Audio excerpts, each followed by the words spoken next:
애굽에 대해서 이제 또 예언하고 있습니다. 애굽이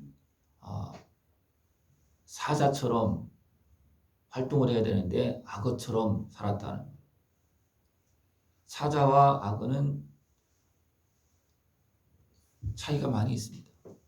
어떻게 보면 사자도 왕의 모습이고 악어도 왕의 모습입니다. 그러나 사자는 당당하고 늠름하게 하지만 악어는 어디 있습니까? 은밀하게 비밀이 슬그머니 다가가서 잡고 삼키는 그런 모습입니다.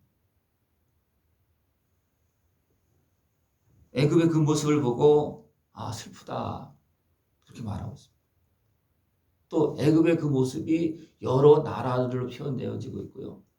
또 애굽의 모습이 어리석게 행하는 사람들로 표현되어지고 있습니다. 애굽의 모습.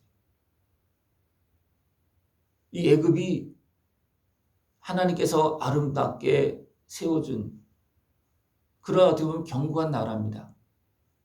그럼에도 불구하고 그들이 마음이 무너져서 죄악에 끌려가고 교만해져서 결국은 사자같이 생각했는데 악어처럼 살고 있다는 거예요. 그래서 안 되겠다 해서 악어를 이제 그물을 던져서 잡는 거예요. 잡아서 끌어올려서 육지에서 짐승의 밥이 되게 만드는 그런 모습. 그 애굽을 이제 하나님께서 안 되겠다 해서 바벨론을 통해서 정리한 애굽. 그러니까 애굽은 하나님께서 보시기에도 그렇고 세상 나라에서 보기에도 어떤 작은 나라의 모습이 아니었다는 거예요.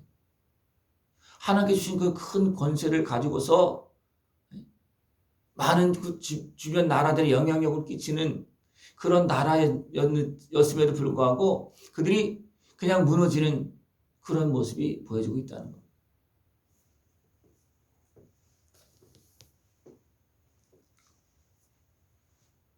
내가 그 많은 백성을 너로 말미암아 놀라게 할 것이며 내가 내 칼이 그들의 왕 앞에서 춤추게 할 때에 그 왕이 너로 말미암아 심히 두려워할 것이며 내가 엎드러지는 날에 그들이 각각 자기의 생명을 위하여 무시로 떨리로다. 애굽이 무너졌다 그러면 다른 주변 나라들은 그냥 두려워할 수밖에 없다는 거예요. 왜? 그걸 크게 큰 나라가, 권세가 있는 나라가, 안정된 나라가 감히 다른 나라가 막 마음대로 침범할 수 없는 그런 나라가 무너졌다. 그런 다른 주변 나라들은 그냥 두려워 떨 수밖에 없다는 거예요. 세상에 어떤 권세를 가졌다 할지라도 본분을 잃어버린 모습은 결국은 하나님께서 세우신 어떤 손길에 의해서 다른 손길에 의해서 무너질 수밖에 없다. 하나님께서 바벨론을 들어서 그 애굽을 이제 무너뜨립니다. 그러면서 애굽과 같은 나라들이 쭉 나오고 있어요. 아수르도 나오고 있고 엘람이 나오고 있고 메섹과 두발이 나오고 있고 또 에돔도 나오고 있습니다. 이런 나라들은 다 한때에 강성했던 나라들이 힘이 있어서 주변을 다 지배했던 나라들이 그런 영향력을 끼친 모습입니다. 그런데 영향을 끼쳤는데 사자 역할이 아니고 악어 역할을 했다는 거예요. 그래서 하나님께서 그물을 던져서 잡아서 던져버렸다. 너무나 안타까운 거예요. 그리고 표현되어진 것이 뭐냐면 그들은 할례 받지 못한 자들과 같이 다시 말하면 하나님의 은혜를 입지 못하고 이방인으로서 그냥 살다가 죽었다는 거예요. 그래서 어디 갑니까? 여기서 또 어디 표현하니까 음부로 지하로 여러 가지 모습을 표현되어주고 있어요. 그들이 어디에 던져졌다는 거예요? 천국에 갔다는 얘기가 아니고 사망 권세 아래 잡혀서 사망길로 끌려갔다는 겁니다.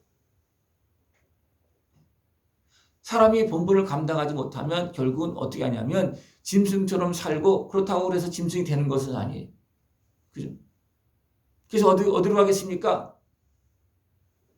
사망길로 끌려간다는 거예요. 사람은 죽어서 하나님 나라로 가야지 맞는 겁니다. 그러나 사람이 죽어서 짐승처럼 살면 사람은 영혼이 있기 때문에 하나님 나라 가는 것이 아니라 지옥 음부로 떨어진다는 거예요. 그래서 애굽에 대해서 또 아수르에 대해서 나중에 바벨론도 또 그 길을 갑니다. 하나님께 잠시 사용했지만 바벨론도 또 그 길을 따라가요. 너무나 많은 세상의 나라들이 권세들이 이 길을 다 따라가고 있어요. 힘이 없을 때는 얌전한 것 같고 순한 것 같고 그런데 힘이 주어져 어떻게 됩니까? 사람들이 달라집니다. 힘이 주어져. 애굽에 힘이 있기 때문에 어떻게 됩니까? 자기 마음대로 하는 거예요. 애굽의 왕이 바로 왕이 힘이 있기 때문에 자기 권세를 부린다는 거예요. 힘이 있기 때문에. 이스라엘 백성들을 하나님께서 애굽에서 이끌어내려고 할 때 그들이 어떻게 했습니까? 힘이 있다고 계속 종으로 붙잡으려고 그러는 거예요. 지배하려고 그러는 거예요. 그것은 굉장히 어리석은 모습이에요. 우리가 깨어있지 못하면 내 본분을 잃어버려서 이 땅에서 빛의 역할을 감당해야 되는데 빛의 역할을 감당하지 못하고 어둠의 역할을 감당하기 쉽습니다. 깨어있지 못하면 그렇습니다.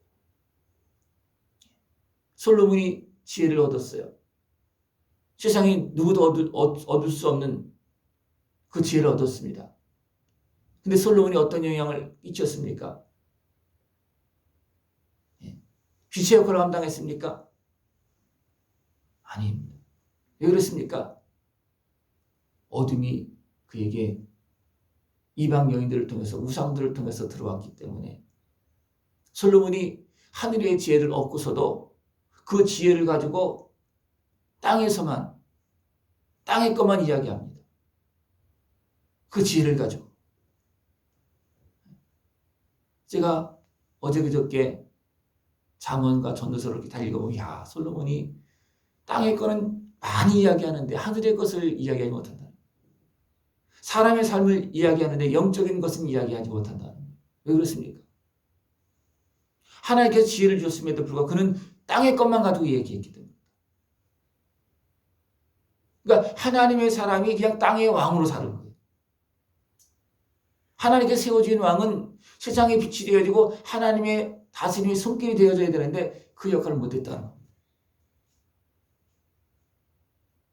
그러니까 애굽이 내가 너를 주변 나라들의 사자처럼 내가 너를 세웠는데 왜 너는 악어처럼 살았니? 슬프다.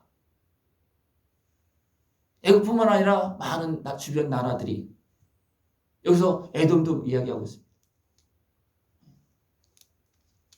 에돔도 그래도 하나님께서 축복하시고 그래도 그 백성의 형제처럼 여기는 모습이었습니다. 그러나 어떻게 했습니까? 이방인처럼 하나님의 백성 아닌 것처럼 하나님의 백성과 관계없는 것처럼 그렇게 살았다는 거예요. 그래서 에돔이 간 곳이 어디입니까? 똑같이 갔다는 거예요. 애굽 바로 왕이나 에돔이 간 길이나 같이 거기 갔다는 거예요.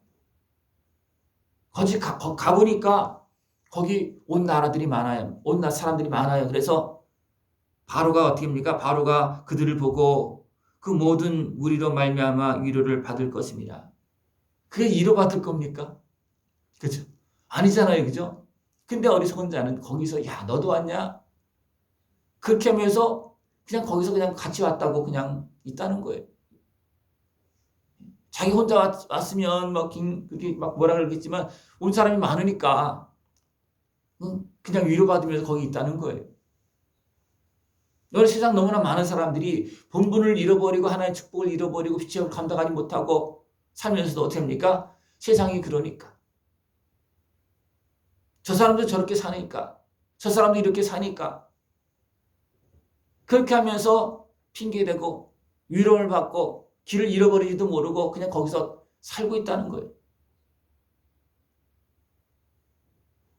사람은 하나님의 형상대로 지음받았습니다. 사람은 땅에 속한 모습이 아니고 하늘에 속한 모습. 그러니까 애굽은 땅에 속한 모습을 만들어졌는데 물에 속한 모습을 살았다는 거예요.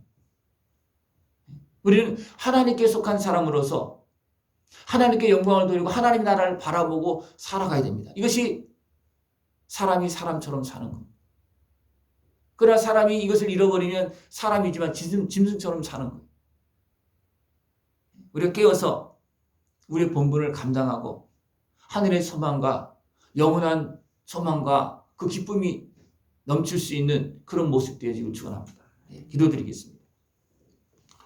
하나님 아버지 감사합니다.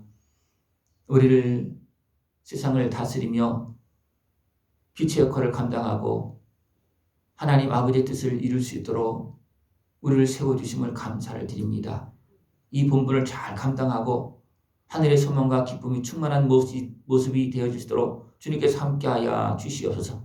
모든 미혹의 권세, 어둠의 권세를 이기고 주님의 은혜 속에서 복되고 아름답게 살아갈 수 있도록 주님 함께하여 주시옵소서. 예수님의 이름으로 감사하며 기도드리옵나이다. 아멘.